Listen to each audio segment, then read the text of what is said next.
নতুন sizzling topic. Yes, after all I M A controversy creator. নতুন sizzling topic আর পুরনো evergreen গান শোনো, তোমাদের মন ভালো হয়ে যাবে। আর এছাড়াও টাইটেল থাম্বনেল দেখে বুঝতেই পেরে গেছো কাকে নিয়ে বলতে এসেছি। हमने घर छोड़ा है, रस्मों को तोड़ा है, दूर कहीं जाएंगे, नई दुनिया बसाएंगे। তাই না? হ্যালো বন্ধুরা, কেমন আছো সবাই? আশা করছি তোমরা সবাই ভালো আছো আর আমিও ভালো আছি। আমার কমেন্ট বক্সটা আমি আজকে মানে কি বলবো, শুধু একটাই কথা দেখছি, মারিয়া মারু, মারিয়া মারু তোমার বোন, তোমার বোন, মারিয়া মারু তোমার বোন, তোমার বোন, এই কমেন্টটি আসছে। আসলে এত ছাপিয়ে গেছে, সব কিছুকে ছাপিয়ে গেছে মারুর বিয়ে। হ্যাঁ, যেন ঢাক আছে আর কাঠি নাই, তোরে ছাড়া আমার হালটা যে তাই, যা ভাবে ভাবুক সবাই। লিরিক্সটা একটু গন্ডগোল করলাম। আরে চল ফাগুনি পূর্ণিমা, ও না, চলটা আগে না।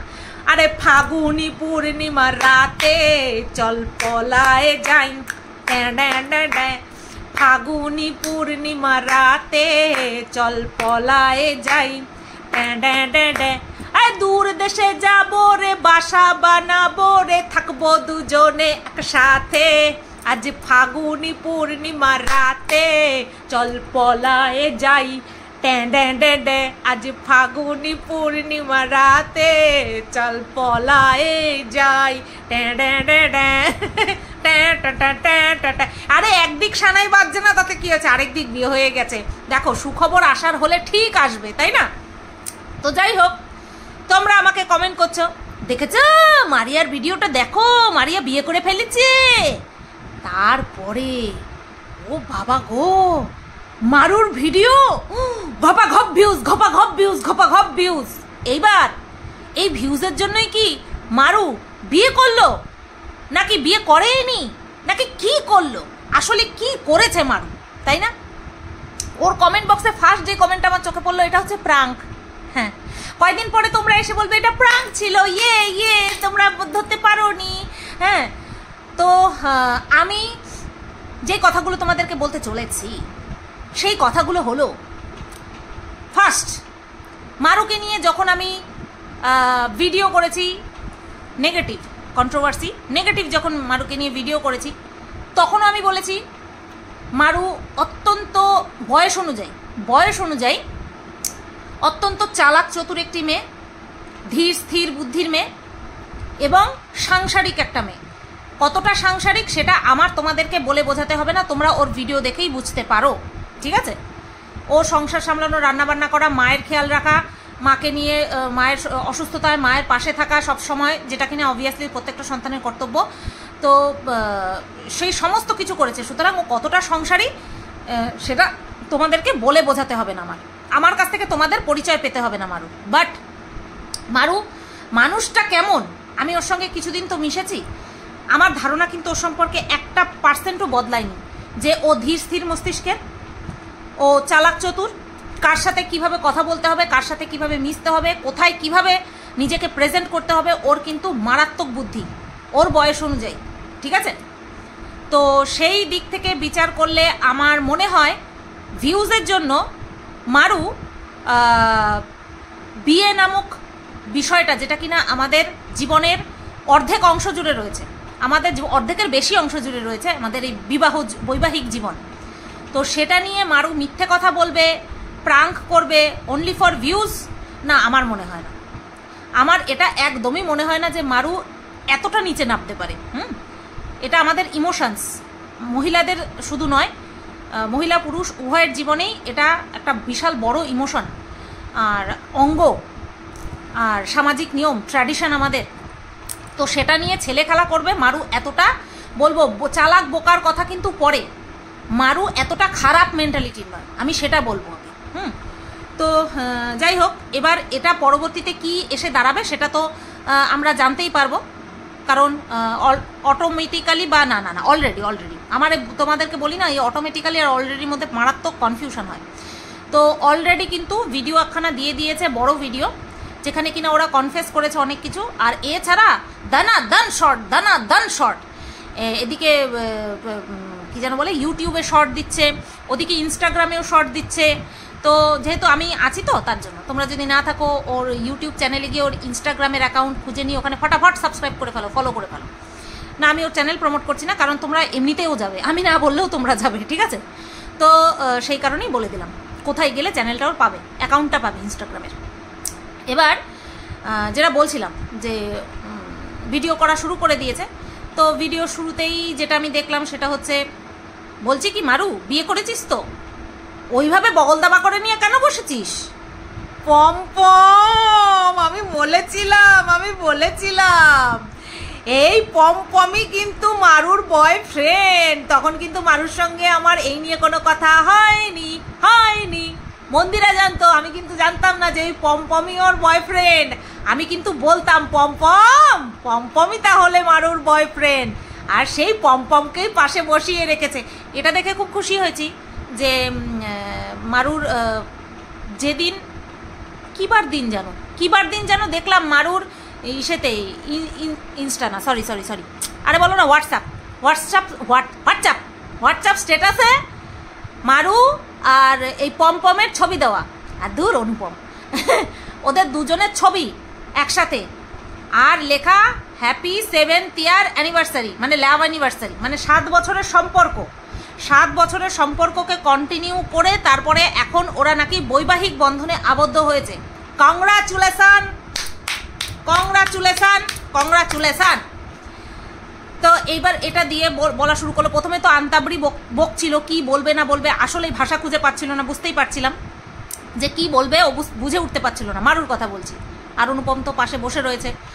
তো এবার আস্তে আস্তে ধীরে ধীরে বলা শুরু করলো যে ওরা বিয়ে করে নিয়েছে।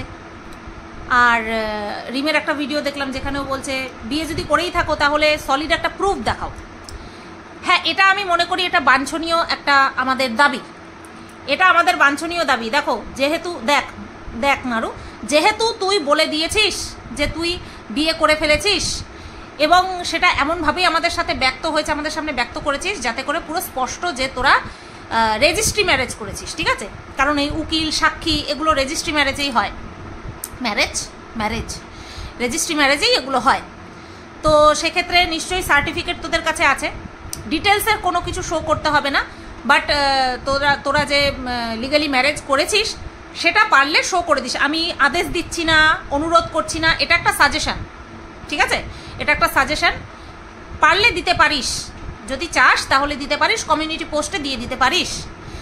প্রয়োজনীয় জায়গা যেমন কিনা রেজিস্ট্রি অফিসে যদি কোনো কিছুর যদি তোর ঠিকানা যদি লুকানোর থাকে সেগুলোকে ব্লার করে দিয়ে বা মার্ক আপ করে দিয়ে সেটাকে কমিউনিটিতে দিতে পারিস। এটা একটা সাজেশন, কিন্তু কোনো রকম কোনো চাপ না, কারণ কারোর জীবনে ইন্টারফেয়ার করার মতন কোনো রকম কোনো ইচ্ছে আমার নেই। আর এটা তো ব্যক্তিগত জীবন, ওরা যতটুকু চাইবে ততটুকুই দেখাবে, কিন্তু এটা একটা লিগাল আবদার বলে আমি মনে করি, বা দাবি বলে মনে করি, যেটা কিনা রিম তার ভিডিওতে করেছে। তো এবার এটা পুরো স্পষ্ট যে ওরা রেজিস্ট্রি ম্যারেজ করেছে। এবার রেজিস্ট্রি ম্যারেজ করতে গেলে কি ক্রাইটেরিয়া থাকে সেটা তোমরা সবাই জানো, সাক্ষী টাক্ষী লাগে। তো সেই সাক্ষীর জায়গায় কি করেছে, যেহেতু ওদের কেউই জানতো না, দুপক্ষের কেউই জানতো না, না ছেলের বাড়ির কেউ জানতো না মেয়ের বাড়ির কেউ জানতো, কারণ কেউ মেনেই নিচ্ছিল না। এই বিষয়টাতে পরে আসছি, কেউ মেনেই নিচ্ছিল না, সেই কারণে সাক্ষী তো অবশ্যই লাগবেই। তাই সাক্ষী উকিলবাবু জোগাড় করে দিয়েছেন। আমার মনে হয় ভিডিও করার আগে, এটা আমি একটা দিদি হিসেবে বলছি, শুধু দিদি হিসেবে বলছি না, একজন ক্রিয়েটার হিসেবে বলছি, দিদি হিসেবে বলছি না, এই দিদি হিসেবে বলছি প্লাস ক্রিয়েটার হিসেবে বলছি, এছাড়া অন্য কিছু কিন্তু ভাবে নিবি না। মারুকে বলছি, কিভাবে সাক্ষী জোগাড় করেছিস না করেছিস সেগুলো এখানে ব্যক্ত করার কোনো প্রয়োজন ছিল না, ঠিক আছে? এখানে কোনো প্রয়োজন ছিল না ব্যক্ত করার। আমার মনে হয় না কাজটা খুব একটা ভালো হয়েছে। কন্ট্রোভার্সি ক্রিয়েটার তো, কোনটা ভালো কোনটা মন্দ, ওরা 7 বছর প্রেম করে বিয়ে করেছে, এটা ওদের মর্জি, হ্যাঁ, আর বাদ বাকিটা পরে আসছি। কিন্তু এই লিগ্যাল ব্যাপারটা এইভাবে বলা আমার কেমন একটা যেন অড লাগলো। এবার ক্রাইম করেছে, আমি একবারও বলছি না যে ক্রাইম করেছে, কিন্তু আমার একটু অড লাগলো কানে তো সেই কারণে যেহেতু আমি এই কোর্ট কাচারি চক্করে ঘুরি, তো সেই কারণে মুখ খুলতে গেলে একটু সাবধানে খুলি, সেই জন্যই বললাম। এছাড়া আর কোনো কিন্তু রিজন নেই। সদ্য সদ্য বিয়ে করেছে ওরা, তারপরে বাবা মা ছেড়ে রয়েছে, ওরা এখন একটুখানি সেন্সিটিভই হয়ে রয়েছে আমার যেটা মনে হয়। কারণ আমি তো সত্যি কথা বলছি, পালিয়ে গিয়ে বিয়ে আমার মানে কি বলবো, আমার ভালো লাগে না। আমি এটা আগেও বলেছি, এখনও বলছি, পালিয়ে গিয়ে বিয়ে আমার ভালো লাগে না। এবার সবার পরিস্থিতি সমান থাকে না, যেটা কিনা ওরা বলল যে ওদের একটা বিশাল বড় ইস্যু, সেটা হচ্ছে কাস্টের ইস্যু। আমরা বলি, আমরা দেখি, আমরা শুনি যে এখন জাতপাত উঠে গেছে বললেই চলে বৈবাহিক ক্ষেত্রে, কিন্তু বিশ্বাস করো সবার ক্ষেত্রে কিন্তু সমান নয়, প্রত্যেকের ক্ষেত্রে সেটা সমান নয়।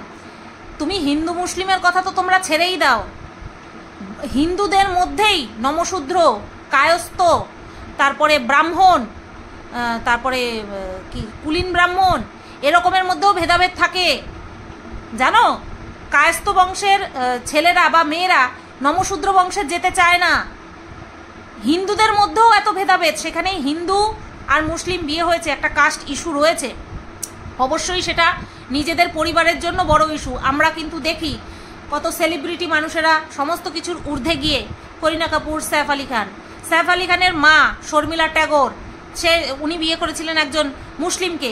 তো এগুলো আমাদের কাছে মনে হয় ভীষণ ন্যাচারাল, নিজের ঘরে হোক বুঝতে পারবে কতখানি ন্যাচারাল।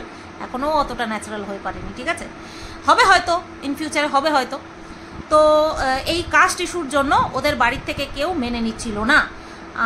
আর এটা কতটা মানে কি বলবো প্রবলেম, সেটা তো আস্তে আস্তে ওদের ভিডিওর মাধ্যমেই আমরা জানতে পারবো, তাই না, যে কতটা ওরা বাড়ির থেকে মানে বাধার সম্মুখীন হয়ে গিয়ে তারপরে এই ডিসিশন নিয়েছে, তাই না, এই ডিসিশন নিয়েছে। নতুবা আমরা কিন্তু দেখি যে মারুদের বাড়িতে, মারুরা মুসলিম হওয়া সত্ত্বেও মারুদের বাড়িতে কিন্তু রাজ, বিট্টু, কৌশিক সবাই কিন্তু হিন্দু। আর আমি নিজে থেকে এসেছি, সেটা তো তোমরা ভালো মতনই জানো। রাজরা তো হিন্দু, রাজের মা ওদের বাড়িতে রান্না বান্না করছে, রাজের মা রান্না করে আমাকেও পর্যন্ত খেতে দিয়েছে। যেদিন আমি লাস্ট গেলাম মারুদের বাড়িতে, হচ্ছে তোমার শেরুকে রেখে তারপর আমি বাপের বাড়িতে গেলাম থাকতে, তো সেই দিন রাত্রেবেলা ওদের নিমন্ত্রণ ছিল, বিয়ে বাড়িতে গেল, আর রাজের মা রান্না করে আমাকে খাইয়েছে। কি সুন্দর হাতের রান্না, যেমন হাতের রান্না মধু আন্টিরও ভালো, রাজের মায়ের হাতের রান্নাও খুবই ভালো, ঠিক আছে। তো যাদের বাড়িতে হিন্দু মানুষের আনাগোনা, এবার ভেবে দেখো সেই বাড়িতে কাস্ট ইস্যু, বুঝতে পেরেছো? মানে খাবো, চলবো, ফিরবো, শুয়ে থাক, তুই গড়িয়ে থাক, তুই আমার বাড়িতে এসে সারাদিন থাক, সারা জীবন থাক, তাতে কোনো ইস্যু নেই, প্রবলেম নেই। কিন্তু নিজের বাড়ির মুসলিম মেয়েটাকে হিন্দু বাড়িতে বিয়ে দেবো, এখানটায় প্রবলেম। এটাই তো আমাদেরকে তুলে ধরলো না কাস্ট ইস্যু। তো হয়, অবশ্যই হয়, এটা হয় বলেই তো আজকে এই পরিস্থিতি, তাই না। আমি আমার ভিডিওর মাধ্যমে কন্ট্রোভার্সি তো অবশ্যই হবে, এই যে এটাও কিন্তু কন্ট্রোভার্সি মানে আমি চেপে ধরবো, গিলে ধরবো, এরকমটাই কিন্তু কন্ট্রোভার্সি নয়।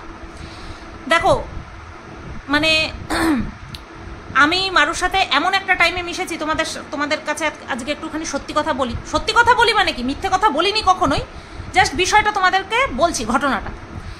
আমার সাথে মারুর সাথে কখন কথোপকথন, এত গাঢ় সম্পর্ক তো আমাদের ছিল না, সেটা তোমরা সবাই জানো। মারুর সাথে এত গাঢ় সম্পর্ক আমার কোনোদিনই ছিল না। মন্দিরার সূত্রে পরিচয়, ওই টুকটাক কথা হতো মন্দিরাকে নিয়ে। তারপরে একসময় মন্দিরার সঙ্গে যখন এই বিষয়টা নিয়ে পুরো বিষিয়ে গেল বিষয়টা, তখন মারুর সঙ্গেও কিন্তু অটোমেটিক্যালি কথা বন্ধ হয়ে যায়। এমন না যে মারুর সঙ্গে আমার কোনো ঝগড়াঝাটি কিছু হয়েছিল। তো মাঝখানে হঠাৎ করে মারু আমাকে ওই কেমন আছো এরকম একটা সামথিং মেসেজ করেছিল। আর আমি না, মানুষ আমাকে যদি ধরো প্রত্যেক দিন কারোর সাথে কথা বলছি, তা সত্ত্বেও সে যদি আমাকে, মানে যার সাথে প্রত্যেক দিন কথা বলছি তার ভাবগতি বোঝা আমার পক্ষে খুব ইজি, তাই না।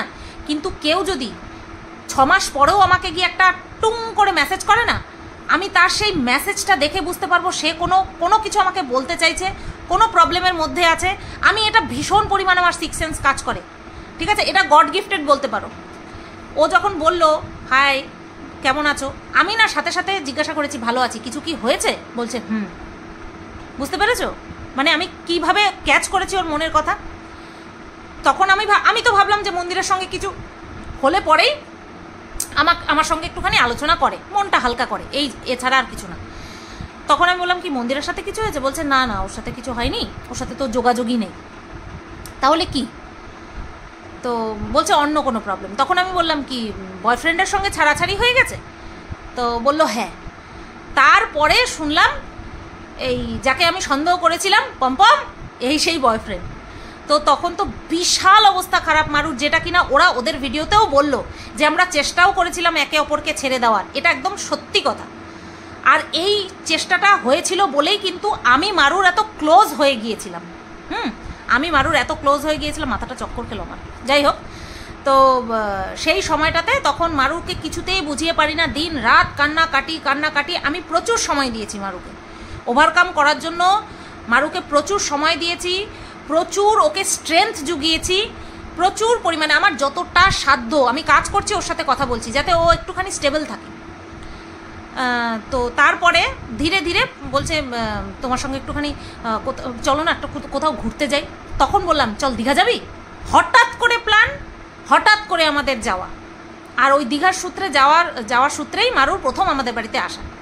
তারপরে ধীরে ধীরে আমি যখন এই দীঘায় যখন যাই, আমি দেখেছি মানে কি বলবো, প্রথম থেকে পুরো ঠিক রাত্রেবেলা গিয়ে অঝরে কেঁদেছে, সারা রাত কেঁদেছে, কাঁদতে বমি, এত কান্নাকাটি করেছে। তো দুজনের মধ্যে প্রচুর ভালোবাসা, সেটা তো তোমরা দেখে বুঝতেই পারছো, বগল দাবা করে নিয়ে বসে রয়েছে। তো সেখান থেকে কবে মিল হয়েছে, কবে কি হয়েছে সেটা ইতিহাসই থাক। আর বেশি আমার জেনে লাভ, দেখো রিম কয়েকটা কথা বলল যে মন্দির এত কাছের, শু এত কাছের, তাহলে ওরা কেন সাক্ষী দিল না? আমার মতে কিছু কিছু ডিসিশান ব্যক্তিগত থাকা ভালো, কিছু কিছু ডিসিশান নিজের মধ্যে রাখা ভালো, খুবই ভালো। আমি তোমাদেরকে বলেছি যে মারু খুব ম্যাচিওর একটা মেয়ে, অল্প বয়সেই মারু ম্যাচিওর একটা মেয়ে, এবং সে তার ভালো মন্দ বোঝার ক্ষমতা যথেষ্ট রাখে। ও যদি মনে করে যে না আমি সুতোবাদিকে বা মন্দিরাদিকে, দিভাইকে, ওকে দিভাই ডাকে, আমাকে সুতোবাদি ডাকে, এদেরকে আমি সাক্ষী হিসাবে রাখবো না, তো রাখবো না, এটা কোনো বিগ ডিল নয়। যাই হোক, রিম এই বিষয়টা তুলেছে, সেটা নিয়েই বললাম। তো সব শেষে যেটা বলবো সেটা হচ্ছে আশীর্বাদ দুহাত ভরে, হাতটা দেখা যাচ্ছে না, দুহাত ভরে আশীর্বাদ দিলাম। এটাই থাম্বনেলে দেবো, এটা থাম্বনেলে দেবো, দুহাত ভরে আশীর্বাদ দিলাম।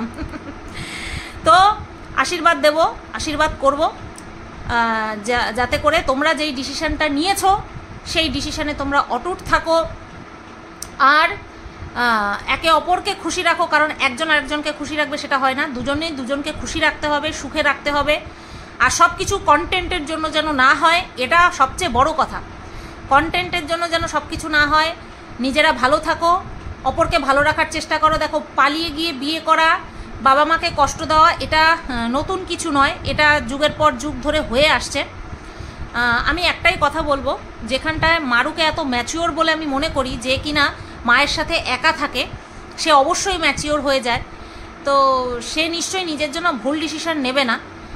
তো এটাই বলবো, আমার কাছ থেকে আমি কি বলতে পারি বলো, তার বাবা মা, আমি একটা ক্রিয়েটার হিসেবেই বলবো, আর কিছু না। যে কাকু কাকিমাকে বলবো তোমরা ক্ষমা করে দাও ওদেরকে। পমপমের বাবা মাকে তো আমি চিনি না, তো আমার ভিডিও তারা দেখবে কিনা সেটাও জানি না। আমি মারুর বাবা মাকে বলতে পারি যে কাকিমা ক্ষমা করে দাও। আমি পমপমকে তোমাদের বাড়িতেও দেখেছি যাতায়াত করতে, খাওয়া দাওয়া করতে, আমি দেখেছি। ও সেখান থেকে আমি সন্দেহ করেছিলাম যে এই ছেলেটাই হয়তো। আমি তো প্রথমে কৌশিককে সন্দেহ করেছিলাম, তারপরে ভাবলাম না। তারপরে যখন পমপমের সাথে মানে অনুপমের সাথে যখন মারুর শর্ট ভিডিও দেখেছি, তখন আমি বুঝতে পেরেছি যে এই সেই না। প্রথমে কৌশিককে সন্দেহ করেছি, তারপরে আরেকটা লম্বা করে ছেলে ছিল না, কালো শ্যামলা করে, কিন্তু সানিকে সন্দেহ করেছিলাম আমি। সানিকে একদম পুরো একেবারে 100%, এর সঙ্গেই মনে হয় সম্পর্ক আছে। ঠিক আছে, দাঁড়াও একটুখানি। তারপরে জানতে পারলাম যে না, সানিও না, পমপম। কিভাবে জানতে পারলাম? তোমাদের মনে আছে আমরা যখন দীঘায় যাই, লাইভ করছিলাম, কখনো আমার অ্যাকাউন্ট থেকে, কখনো মারুর অ্যাকাউন্ট থেকে, নাচ করছিলাম, প্রচণ্ড পরিমাণে নাচ করছিলাম আমরা। অনেকেই উল্টোপাল্টা কমেন্ট করেছিল যে আমরা নাকি উল্টোপাল্টা জিনিস খেয়ে তারপরে নাচ করছিলাম, কিন্তু না, আমরা এমনিই নাচ করছিলাম। তোমরা জানো যে আমি কতটা নাচ পাগল, গান পাগল। তো মারু আমার সাথে সাথে প্রচণ্ড পরিমাণে এনজয় করেছে। তারপরে হঠাৎ করে আমাদের নাচের লাইভ স্টপ হয়ে যায়। তারপরে মারু একা নিজের অ্যাকাউন্ট থেকে লাইভ করছিল, সেখানে ও কিন্তু কিছু কথা বলছিল, যেখান থেকে তোমরা সবাই বুঝতে পেরেছিলে, তোমরা কমেন্টও করছিলে, মানে মারুর দর্শকরা কমেন্ট করছিল যে তোমার নিশ্চয়ই ব্রেকআপ হয়েছে, তোমার ব্রেকআপ হয়েছে, তোমার ব্রেকআপ হয়েছে। হ্যাঁ, ব্রেকআপ হয়ে যাওয়ার জন্যই আমরা কিন্তু আমাদের মধ্যে সখ্যতাটা বেড়েছিল এবং আমরা কিন্তু ঘুরতে গিয়েছিলাম, ঠিক আছে? এই হচ্ছে বিষয়। আমি কিভাবে জানতে পারি যে মারুর, আমি তো আন্দাজ করতাম যে পম হচ্ছে মারুর বয়ফ্রেন্ড, তারপরে ডিটেলস আমি জানতে পারি দীঘাতে গিয়ে, ঠিক আছে? তো এই তো এইভাবেই জানতে পারি। এবার যেটা আমি বলছিলাম যে কাকু কাকিমাকে বলবো যে তোমরা পারলে মেনে নাও, পারলে মেনে নাও, যেহেতু তুমি নিজের চোখে দেখেছো তোমাদের বাড়িতে যেত ছেলেটা, তুমি জানতে কিনা আমি জানি না, সত্যি বলছি আমি জানি না যে কাকিমা জানতো, মধু আন্টি জানতো কিনা আমি জানি না যে অনুপমের সাথেই যে মারুর সম্পর্ক রয়েছে, ভালোবাসার সম্পর্ক রয়েছে, সেটা মধু আন্টি জানতো কিনা আমি জানি না। কারণ মধু আন্টির বাড়িতে সত্যি বলছি যে এই যে বিট্টু বলো, কৌশিক বলো, রাজ তো খুবই ছোট, বিট্টুও ছোটই, এরা যে আসে না, আমি নিজে গিয়ে বুঝতে পেরেছি যে এরা কিন্তু বাড়ির ছেলের মতনই যাতায়াত করে। আমি ক্যামেরার এপার থেকে কিন্তু অনেক কথা, যখন ওই মারুকে মন্দিরাকে নিয়ে কন্ট্রোভার্সি করতাম তখন কিন্তু বলতাম যে 1000টা ছেলের আনাগোনা, আমি কিন্তু এই কথাও বলেছি, আমি এখনও স্বীকার করছি। কিন্তু যখন আমি যাই, আমি গিয়ে কিন্তু বুঝতে পারলাম যে সত্যি ওদের বাড়িতে অবাধ আচরণ সত্যি আছে, কিন্তু প্রত্যেকটা ছেলেই কিন্তু ছেলে হিসেবে আসে, মধু আন্টির ছেলে হিসেবে আসে, বা মারুর ভাই হিসেবে, দাদা হিসেবে আসে। কৌশিকও মনে হয়, কৌশিককে তো কৌশিক বলেই ডাকে মারু, আদার্স কোনো নোংরা সম্পর্ক কিন্তু নেই। এই দিক থেকে বিচার করলে পরে তাহলে হয়তো মধু আন্টি ভেবেছিল যে অনুপমও মারুর বন্ধু, হয়তো জানে না যে অনুপমের সঙ্গে মারুর সম্পর্ক রয়েছে। এই নিয়ে মধু আন্টি জানে কি জানে না, এই নিয়ে মারুর সঙ্গে আমার কোনো রকম কোনো কথাই হয়নি, কোনো রকম কোনো কথাই জিজ্ঞাসা করতাম না। ঠিক আছে চলো ব্রেকআপ হয়ে গেছে, এই নিয়ে ওকে তো আর ঘাটিয়ে লাভ নেই, তাই না? ওকে ঘাটিয়ে লাভ নেই যে যার সাথে ব্রেকআপ হয়ে গেছে সেই বিষয়টা মধু আন্টি জানতো কিনা ঘেটে জেনে আমার কী লাভ। তো এই বিষয় হয়ে গেছে। আমি এই কথাগুলো এই কারণেই বলছি যে যেহেতু অনুপমের যাতায়াত ছিল মারুদের বাড়ি, নিশ্চয়ই মধু আন্টি জানে যে ছেলেটা কেমন, তাই না? ছেলেটা কেমন, কাস্ট ইস্যু আছে, ছিল, আছে, থাকবে, কিন্তু মেয়েটা তো তোমাদের আন্টি, তোমরা মেনে নাও, মেনে নাও। একটা মাত্র মেয়ে, তোমাদের একটাই সন্তান, তোমাকে কতটা ভালোবাসে মারু আমি নিজের চোখে দেখেছি। আমার চোখে দেখার থেকে সবচেয়ে বড় কথা, তুমি নিজে জানো যে তোমার মেয়ে তোমার কাছে কি আর মারুর কাছে তুমি কি, সেটাও আমি জানি। আমাদের বাড়িতে আসলে তোমার সাথে ফোনালাপ, কথাবার্তা চলতেই থাকে, ইভেন আমিও তোমার সাথে কথা বলেছি মারুর ফোন থেকে। তোমরা দুজনে দুজনকে ছাড়া অন্ধ, আমি জানি ভালো মতো, কাকু থাকে না এখানে, তোমরা দুজনে দুজনের বল ভরসা, তোমরা মেনে নাও। আমি এইটুকুই বলবো, তোমরা মেনে নাও। কোনো নোংরা মতো করেনি, বিয়ে করার পরে ওরা বলছে যে ওরা বিয়ে করেছে, বিয়ে করার পরে এক জায়গায় গিয়ে রয়েছে। এবার তোমরা যদি মেনে নাও তাহলে হয়তো ওরা চলে আসবে। আমি ওদের বাড়িতে গেছি, ওদের নুন খেয়েছি, সেই কারণে আমি অবশ্যই রিকোয়েস্ট করব এবং অবশ্যই ওদের ভালো চাইব। কাকু কাকিমাও ভালো থাকুক সেটাও চাইব, মারুও ভালো থাকুক তার মনের মানুষকে নিয়ে সেটাও চাইব। যেখানটায় ওরা দুজনই বলছে যে থাকতে পারবো না কেউ কাউকে ছেড়ে, সেখানটায় আমরা বাদ সাধলে কি ঠিক হবে? সমাজ বা কাকু কাকিমা তোমরা যদি বাদ সাধো তাহলে কি ঠিক হবে বলো? আমি জানি না আমার এই মানে কি বলবো, বোঝানোটা কতদূর কার মনের মধ্যে ঘর করবে জানি না, তবে আমি বলবো সবার উপরে মানুষত্ব তাহার উপরে নাই, মেনে নাও, মেনে নাও। তো এইটুকুই বলবো। আর যদি তোমাদের কোনো কোয়েশ্চেন থাকে অবশ্যই আমার কমেন্ট বক্সে করতে পারো, আমার যদি আনসার দেওয়ার মতন হয় আমি অবশ্যই দেবো। ভিডিওটা এখানেই এন্ড করলাম। সবাই তোমরা ভালো থেকো, সুস্থ থেকো, আর মারুর নবদাম্পত্য জীবনের জন্য অনেক অনেক আশীর্বাদ শুভকামনা রইল। তোরাও ভালো থাকিস, প্রচুর প্রচুর প্রচুর ভিডিও দিস, আর কন্ট্রোভার্সি ছোঁয়া রাখিস যাতে করে আমরাও ভিডিও করতে পারি। ঠিক আছে, চলো টাটা, গুড নাইট।